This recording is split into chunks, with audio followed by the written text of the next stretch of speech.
Denizens of Denver, now is the time for questions. So if you would like to approach, look at a spotlight has appeared on the microphone. Shining light, I see that in the audience we have the district attorney for Denver, John Walsh, is with us. Thank you to John Walsh. We put him right there in the spotlight. So you can line up with your questions, and we do have a couple of rules. You have to tell us your name, and at Kim's request, we want to know your favorite restaurant in Denver, because we're looking for eats. All right? So think about what's your favorite, and we got to be quick here. What's your name? Where should we go to eat breakfast, dinner, lunch? My name is Libby. I live 3.5 hours southwest in the mountains. My favorite restaurant is my house. All right. Oh, well done. We'll be there in the morning. You're all welcome. I have two questions. I'm wondering where Ms. Comey's lawsuit is in the process. And my second question is, Barb, how about those Pistons last night? Hey, I'll take that one. Go Pistons. Thank you. Joyce, do you know about Maureen Comey? Yeah, Maureen Comey's lawsuit has been filed. You know, this is over her firing, right? This feeds back to what Jill was talking about. She gets sort of a missive from the Attorney General's office. You are being fired pursuant to Article 2, which is, of course, about presidential power. And this is part of Donald Trump's assertion that he can fire anybody who works in the executive branch anytime for good reason, no reason, or bad reason. That case, like many civil cases, will move pretty slowly. It's been filed.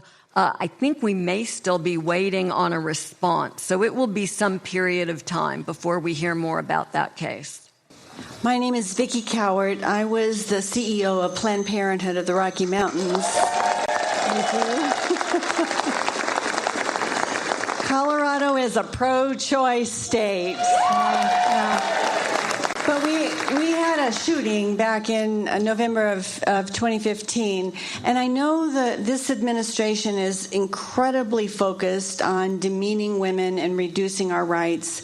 There is something going on about the FACE Act, and I wonder if you all would explicate that for us, because I think it's extremely dangerous.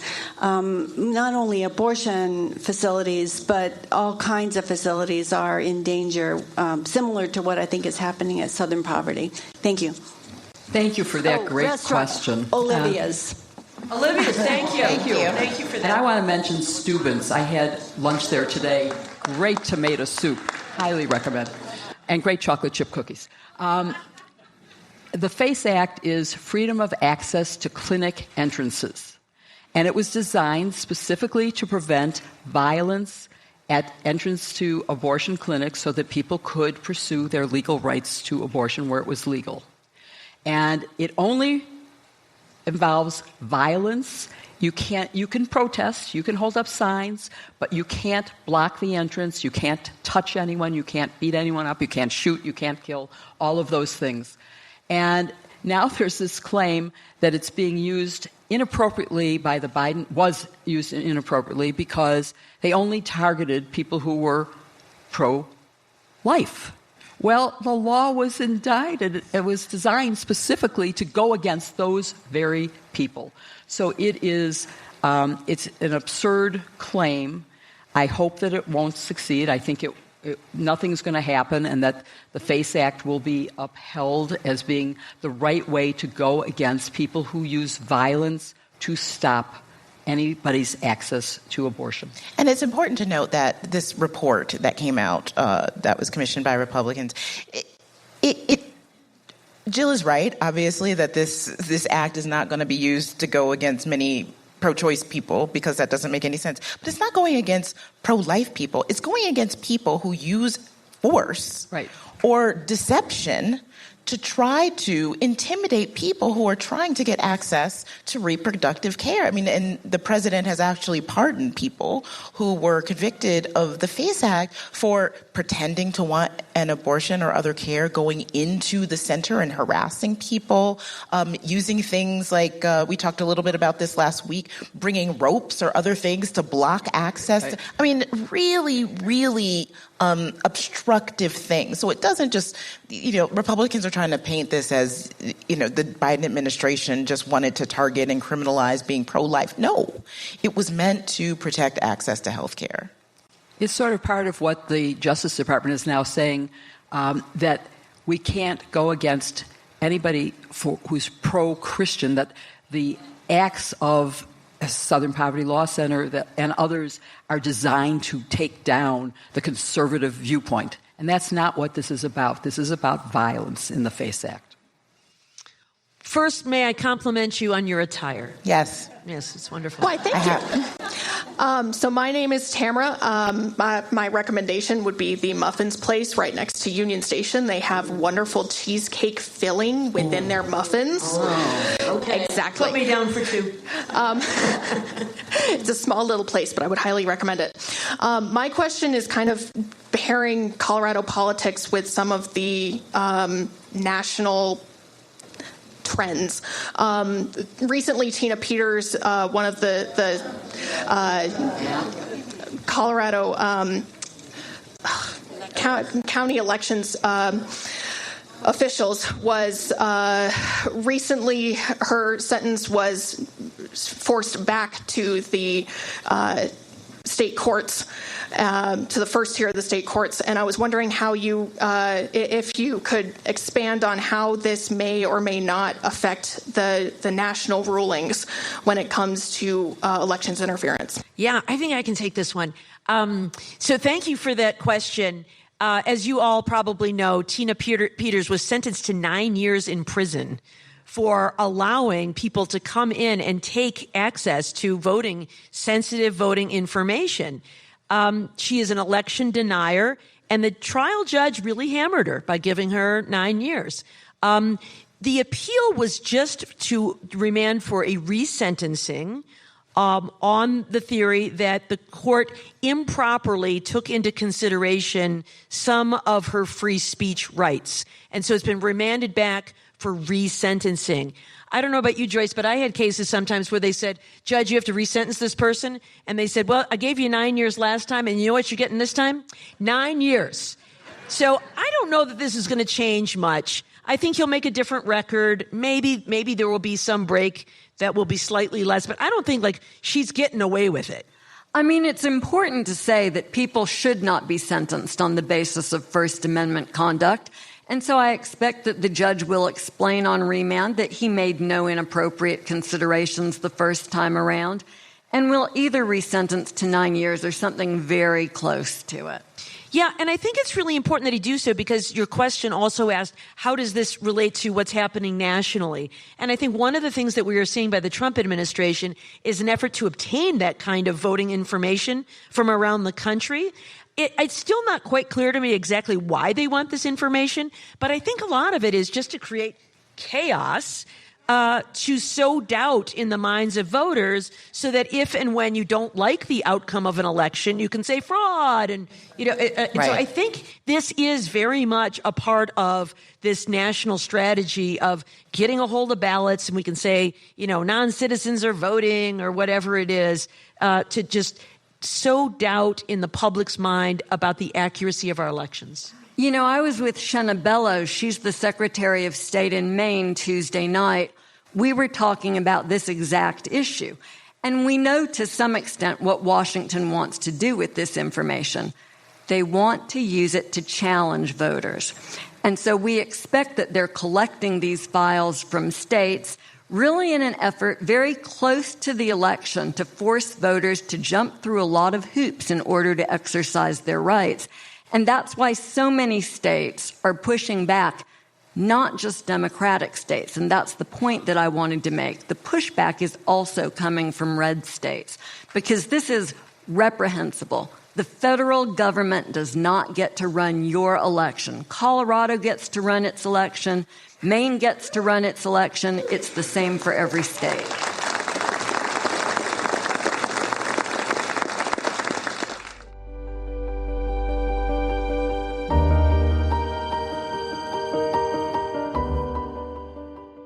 If you're like us, you like to know what's happening to your money and keep as much of it as you can. Unfortunately, traditional big wireless carriers seem to like keeping our money too. After years of overpaying for wireless, now if you're totally fed up with crazy high wireless bills, bogus fees, and free perks that actually cost more in the long run, and you've decided that making the switch to Mint Mobile makes sense, it becomes a no-brainer. Every month you wait is money that could be in your pocket. And we've seen how quick the savings add up when you take back control of your cell service. Stop overpaying for wireless just because that's how it's always been. Mint exists purely to fix that. We all deserve affordability, and Mint Mobile is here to rescue you with premium wireless plans starting at $15 a month. All plans come with high-speed data and unlimited talk and text delivered on the nation's largest 5G network. Getting started is easy. Bring your own phone and number, activate with eSIM in minutes, and start saving immediately. There are no long-term contracts and no hassle. It's time to ditch overpriced wireless and get 3 months of premium wireless service from Mint Mobile for $15 a month. With service and a price like that, we strongly recommend you make the switch. Mint Mobile makes it super easy. The website is incredibly simple to navigate, and we were able to get down to business in no time. That's when we knew we had to get our kids and other family members using it too. Like all of you, they have a lot more important things to spend their money on. If you like your money, Mint Mobile is for you. Shop plans at mintmobile.com/sisters. That's mintmobile.com/sisters. The link is in our show notes. Upfront payment of $45 for a 3-month 5-gigabyte plan required, equivalent to $15 per month. New customer offer for first 3 months only, then full price plan options available. Taxes and fees extra. See Mint Mobile for details.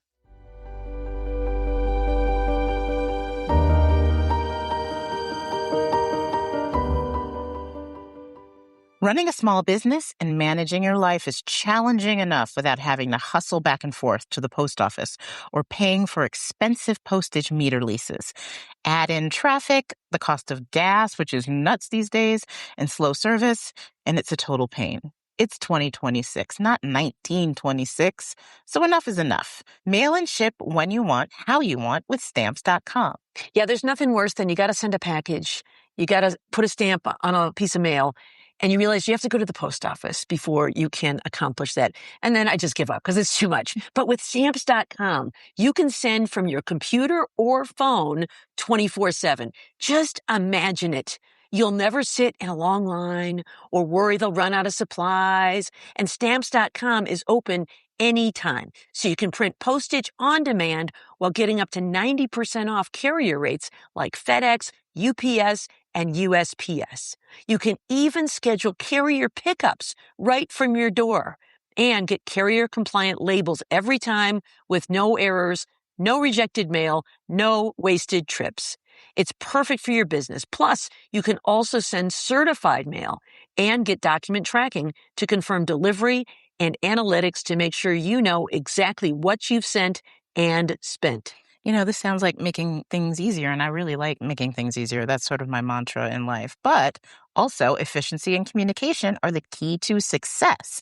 And when you're running anything from a small firm to an antique gallery or just keeping up with your bills, Stamps.com makes sure you never miss a beat. Since we ditched the post office, we have so much more time for what's important. And I don't even want to think about how much of my life I've wasted languishing in line when I could have taken care of everything right from home in minutes with Snickers right there by my feet. We're never going back. Yeah, at my local post office, which is great, and I love the people who work there. They're wonderful. But the place is difficult because of the parking situation. Ooh. I pull in, there's cars. It's the one on Stadium Boulevard. People in Ann Arbor know it well, and it is tough to navigate that parking lot. But for almost 30 years now, millions of customers like us have been avoiding that trip to the post office by relying on Stamps.com to make mailing and shipping faster and so much simpler. Don't wait to start saving time and money. Right now, you can try Stamps.com risk-free for 60 days. Go to Stamps.com and use code SISTERS to get 60 days risk-free. 60 days gives you plenty of time to see exactly how much time and money you're saving on every shipment. That's Stamps.com, code SISTERS. That's Stamps.com, code SISTERS. And the link is in our show notes. You said it.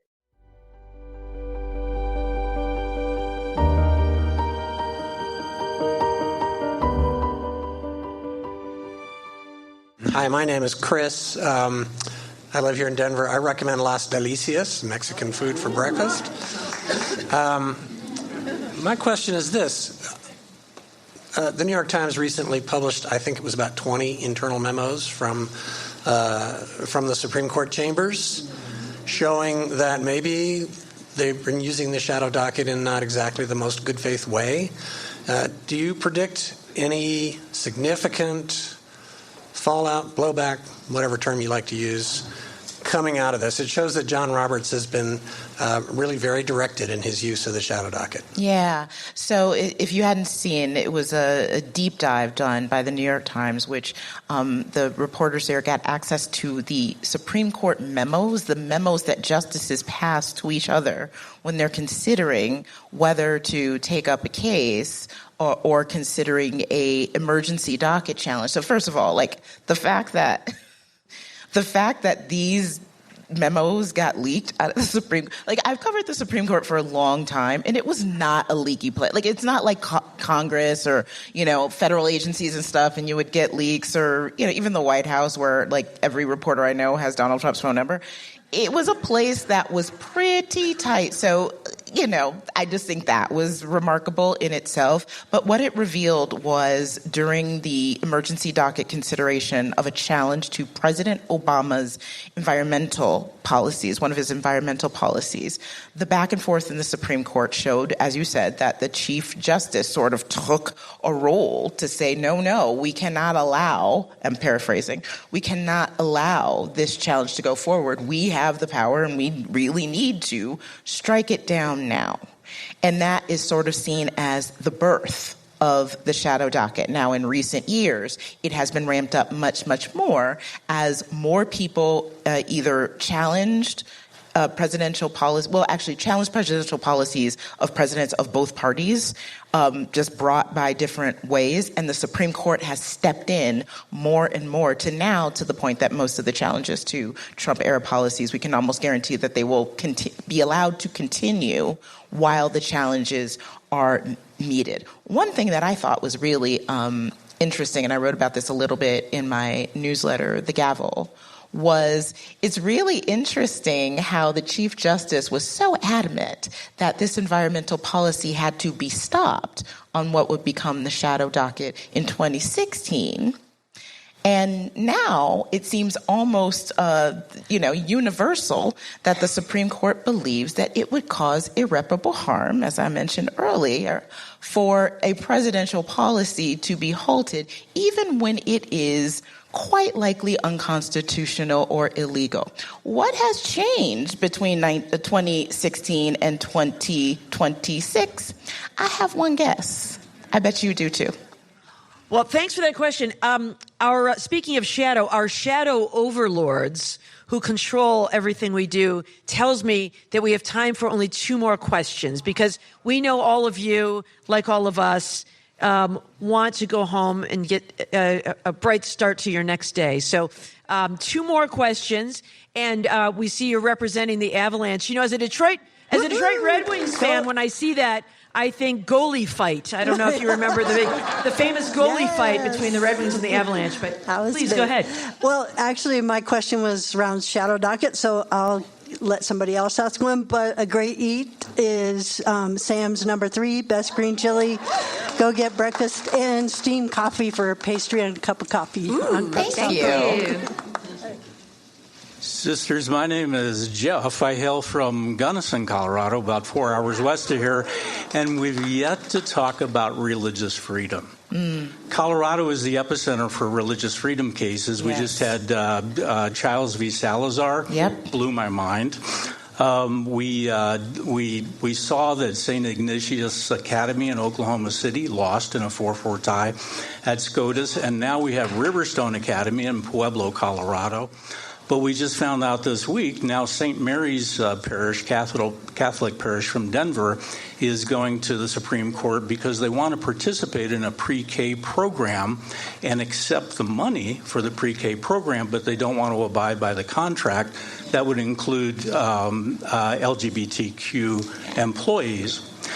My question to you is that many of these cases are manufactured cases by law firms who go searching for these kind of cases, like the Alliance Defending Freedom. Yes.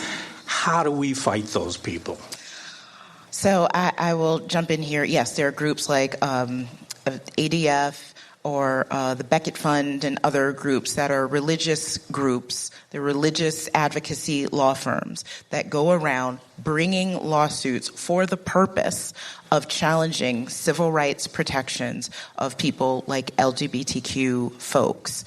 And they do so by bringing claims, often increasingly, because honestly, to bring a religious rights case in a lot of these cases would probably be a loser in court. So what they're actually alleging instead are things like it's a free speech case, such as the case that involved the therapist who wanted to be able to, advise conversion therapy for LGBTQ youths and said that a law prohibiting conversion therapy would violate her free speech rights. That it wasn't, and it was really shocking that in the decision, very little was even said about the fact that it was a religious person who said that it violated her faith and that she was represented by religious organizations. So to your point as to how to fight back against that, it's to support groups that fight for freedom. If you have the ability to do so, you can donate your money, donate your time to groups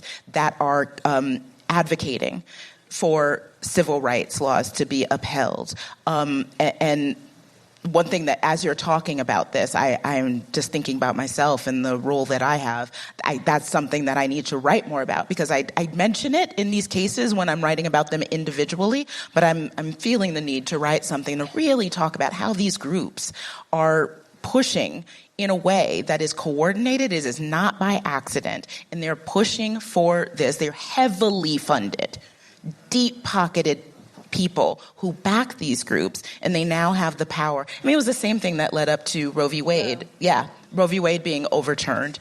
This is not happening all of a sudden. The Supreme Court isn't bringing these cases to itself. They're being brought in a coordinated effort that is led by the by the lawyers of the religious right, and it's really eroding our democracy in a really ghastly way. I say this as a Christian who doesn't think there's anything Christian about this, so I really appreciate that question.